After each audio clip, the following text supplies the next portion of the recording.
बिस्मिल्लाहिर्रहमानिर्रहीम। अस्सलाम वालेकुम नाज़रीन, आप यूट्यूब चैनल देख रहे हैं। मैं इमरान ख़ान। मैंने आपसे पहले भी कहा था कि अदलिया को इंसाफ देने के लिए और आइन पर अमल करवाने के लिए इस दफ़ा पब्लिक की सपोर्ट की ज़रूरत होगी। ख़ास तौर पे वकला की सपोर्ट की ज़रूरत होगी। वो इसलिए कि PDM की जो जमातें इस वक्त आइन पाकिस्तान के साथ खिलवाड़ करना चाह रही हैं, जो जमातें इस वक्त अदलिया को तकसीम करना चाह रही हैं, उनको इस्टेब्लिशमेंट की मदद हासिल है।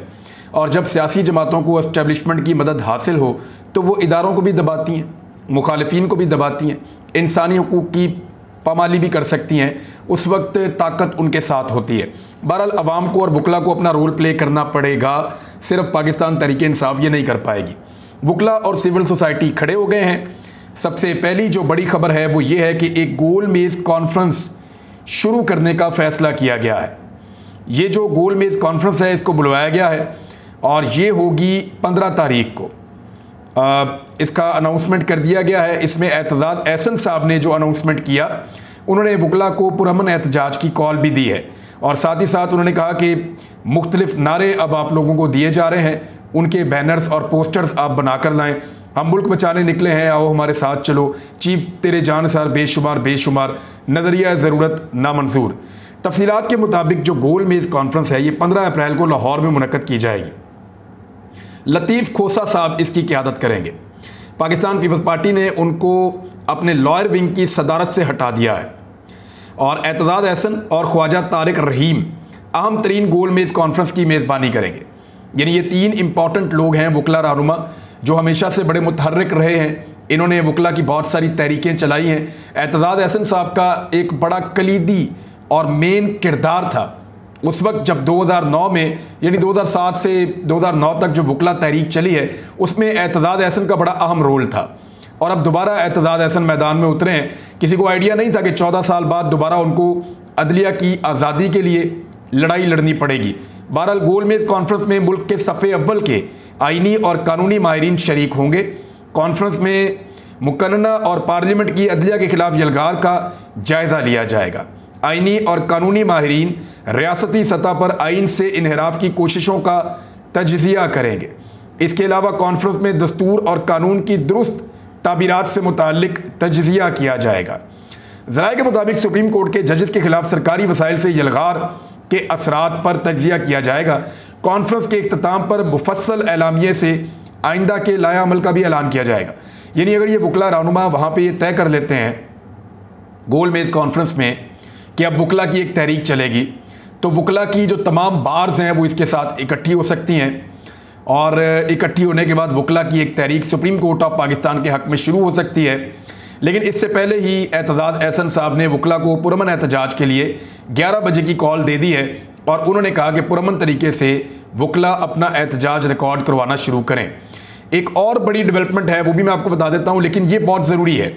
देखें, सुप्रीम कोर्ट ऑफ पाकिस्तान को सपोर्ट मिलना बहुत ज़रूरी है क्योंकि एस्टेब्लिशमेंट PDM की जमातें, पाकिस्तान का 95% मीडिया और बहुत सारे माफियाज वो एक पेज पर हैं कि आईने पाकिस्तान अगर कहता भी है कि इलेक्शन करवाने हैं तो इलेक्शन नहीं करवाने, क्योंकि जिनको रजीम चेंज ऑपरेशन के नतीजे में निकाला गया है वो अगर वापस आ जाते हैं तो मकसद फौत हो जाएगा और वापस आने के बाद लोग सवालात भी पूछेंगे तो मुश्किलात पैदा हो जाएंगी।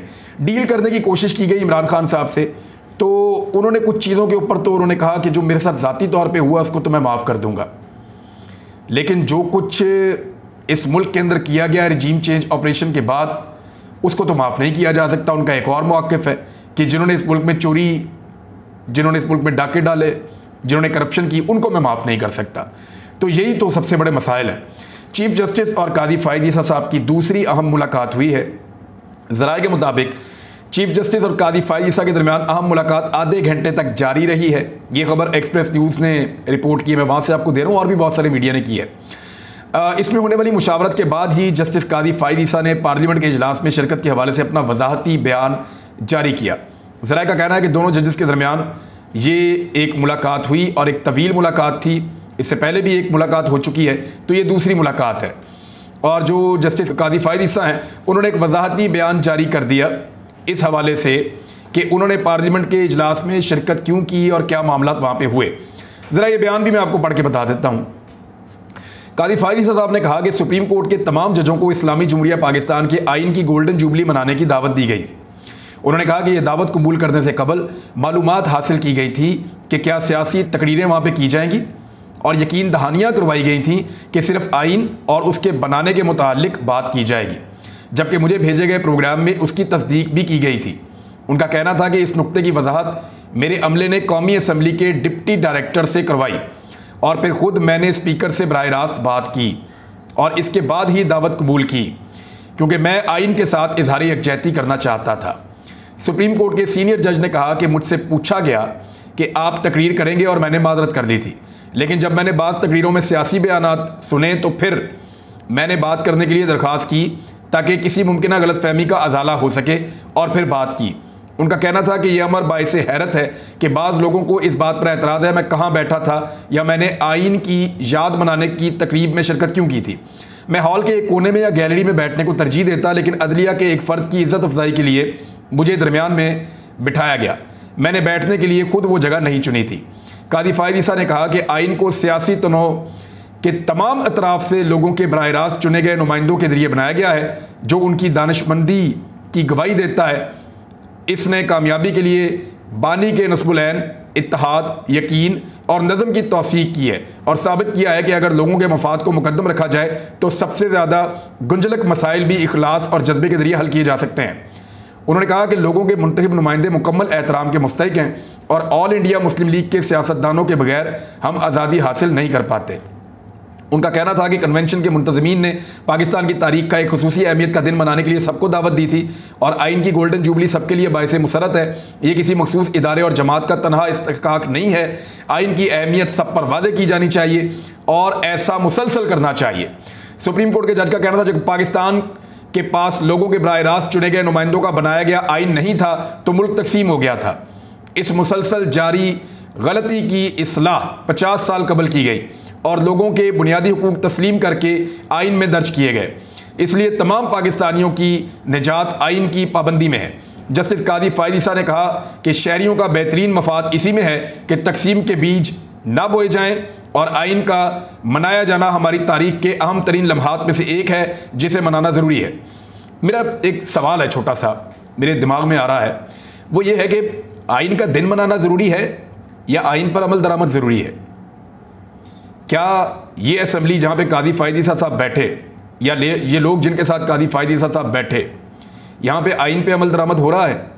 क्या यहाँ पे आइन की सरबुलंदी के लिए काम हो रहा है या यहाँ पे आइन को पसे पुष्ट डाला जा रहा है और आइन शिकनी हो रही है?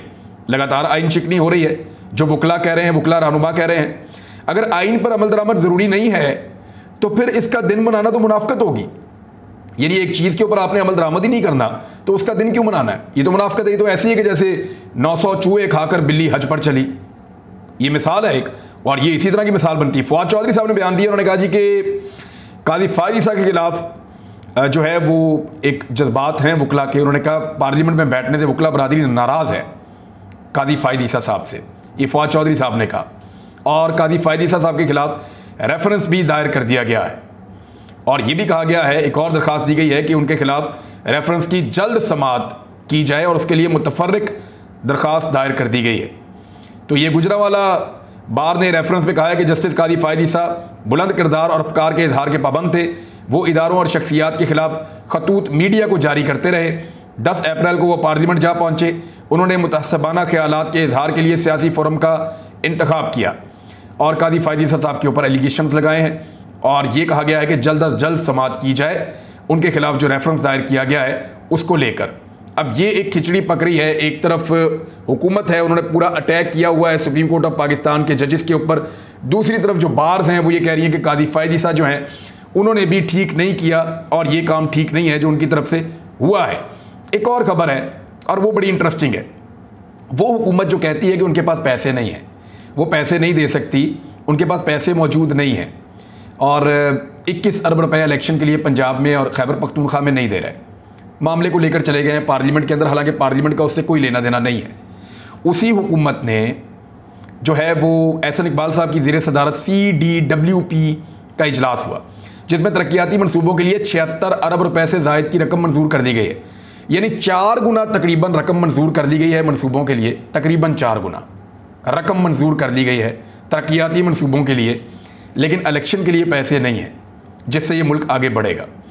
अब यहाँ से आप अंदाज़ा कर लें कि तरक्याती मनसूबों के लिए तो पैसे निकाल रहे हैं, इससे पहले भी निकाले हैं, अभी भी निकाले हैं, आज भी निकाले हैं, आइंदा भी निकालेंगे। मंजूरी दी जा रही है, बार बार दी जा रही है, लेकिन इलेक्शन कमीशन ऑफ पाकिस्तान को पैसा नहीं दिया जा रहा है, क्योंकि इलेक्शन कमीशन ऑफ पाकिस्तान को पैसा देंगे तो इलेक्शन हो जाएगा, और इलेक्शन में जाने की इस वक्त सूरत हाल नहीं है।